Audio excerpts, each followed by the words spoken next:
Debbie and I this week we're doing a Thursday roundup rather than a Friday roundup.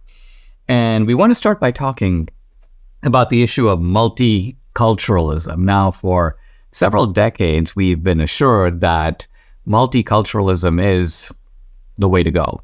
It's an unadulterated good. It's a great blessing to societies, cultural enrichment, a diversity of peoples and cultures and cuisines and ideas. And presumably this is a lot better than having, well, I guess you'd call it a homogeneous or maybe a monocultural society. Now, I think that first of all, the idea of monocultural societies is not right. I mean, it's silly. Why?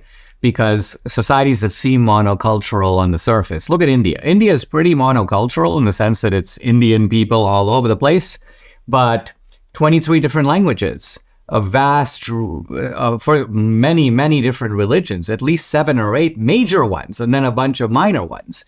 People eat different types of cuisine. Hindustani is only spoken in one part of the country, not the other. So the idea that India is a monoculture is not even true. It's just that the Indians resemble each other. They're all brown, but they're very different in many ways.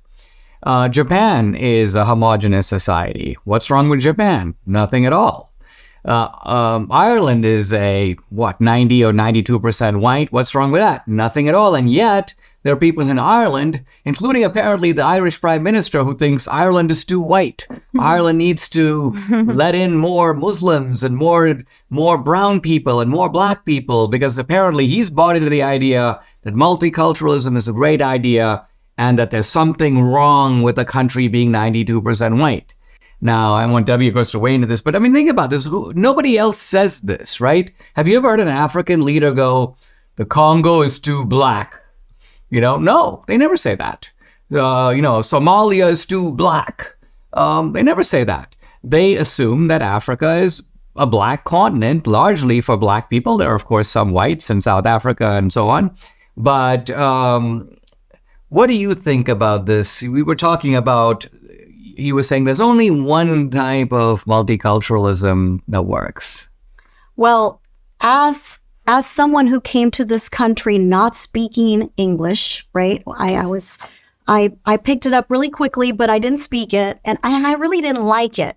But I knew, even as a 10-year-old, I knew that this was my adopted country. Of course, my mother is Mexican American from the Rio Grande Valley. But even in some parts of that culture, they retain the Mexican culture more than the American culture. So they celebrate Cinco de Mayo, they celebrate all the Mexican festivities and all of that, and not so much the 4th of July and all of those things.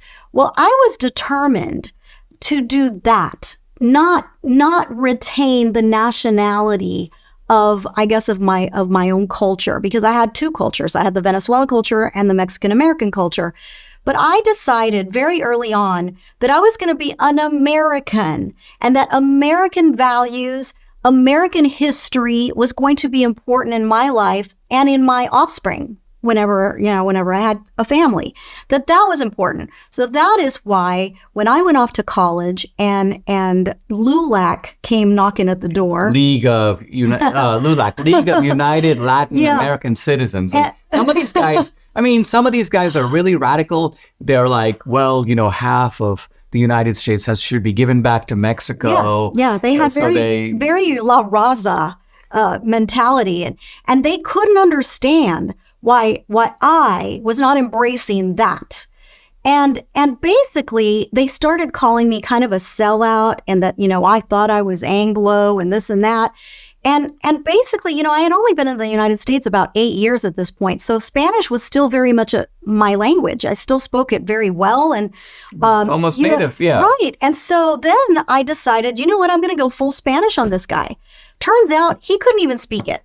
So I was like, really? So you're telling me that I can't embrace my Latin American culture and roots, and you can, and yet I speak the language and you don't. So I think he kind of left me alone at that point and decided that I was kind of a lost cause. But I always felt like the only way to really make it work is to assimilate in the society that you came to. Yeah, I think right? this is the point you're making. The larger point is this, that there is a type of multiculturalism that can work, but it's a multiculturalism that is incorporated within and subordinated to a shared national identity. Right. Right? So if we all embrace the Constitution, we all embrace the laws, we embrace patriotic symbols, we defend the country and its values, then it doesn't matter if you want to go eat, chicken tikka masala, or I do, and somebody else wants to eat enchiladas. Someone really liked that So somebody chicken does. tikka masala. Once about every 2 weeks, I kind of get the Indian. But and the thing about Indian food too is that Debbie's like, in fact, at one point you were like, I'm going to make it for you. I know. Then you realize that when you look at the recipe, you were expecting like 4 or 5. The list of ingredients is endless, endless. And I said, you know what, honey? I think we'll just go eat at Amrina. That's right. We pick a local restaurant. And so I think this is right. There is multiculturalism that can work, but it has to work within a patriotic framework. Hey, remember the old commercial, how do you spell relief? I spell it Relief Factor right here. Christmas is coming up and I can't think of a gift that's better than feeling good again. It's even better perhaps than getting a new car. Well, here's an idea, Relief Factor. It's the gift that helps people relieve pain and feel good once again. Relief Factor is a daily supplement that helps your body fight back against pain. It's 100% drug-free. Relief Factor was developed by doctors searching for a better alternative for pain.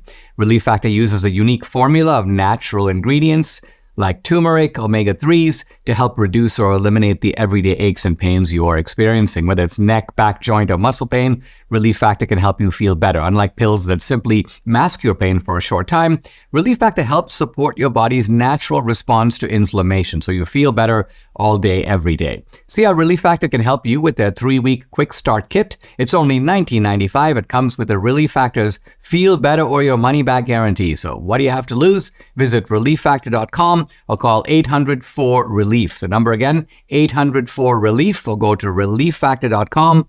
When you feel the difference, you know it works.